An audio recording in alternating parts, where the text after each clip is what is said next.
So there's... I got him. Oh, you got him. Yeah, About how nice far? job. This is the landscape where the United States meets Mexico. We're building the wall.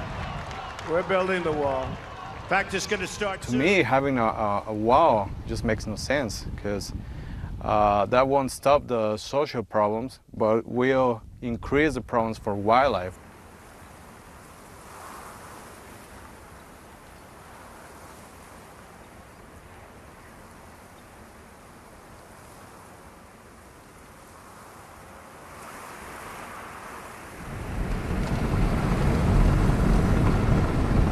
Whereabouts are we heading?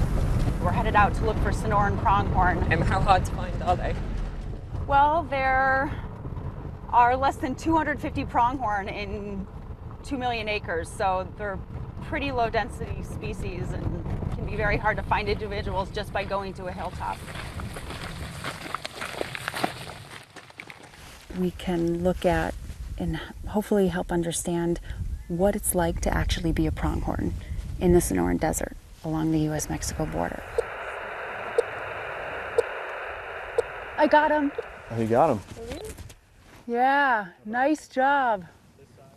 Oh gosh, wow, he has a gorgeous set of horns. They're huge. Sonoran pronghorn have been on the endangered species list since 1967. There are only 228 estimated to be left in the United States.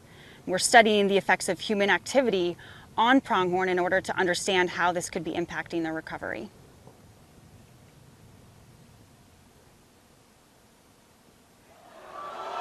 Oh, we're going to build the wall. Don't worry about it. We're building the wall. We're building the wall. In fact, it's going to start soon. Very strange to be able to see Mexico on the other side of this very tight metal grilled fence. This is it, the fence dividing the US from Mexico, just over there. But when you get to this point, the pedestrian fence, as it's called, just stops. And what we have for the rest of the few miles to a mountain range on that side is this. It's a vehicle barrier designed to stop cars, but be permeable for wildlife. You look at this landscape, it's harsh, it's hot, it's not very productive. There just doesn't seem to be a whole lot out here, but we find hundreds of species that have evolved here and specialized to this landscape.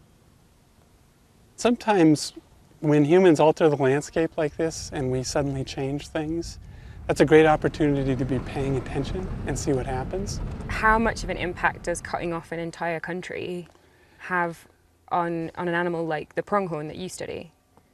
Well, potentially it could have a very, very large impact. I mean, we know that the border, the US-Mexico border, runs right through the middle of a large chunk of the Sonoran pronghorn population.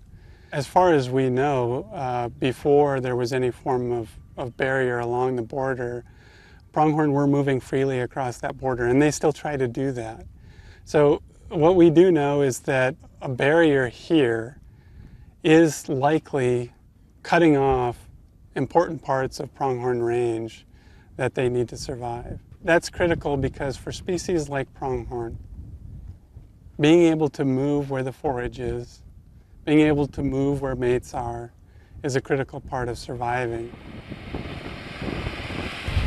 So this is Mexico's beautiful Pinacate Reserve.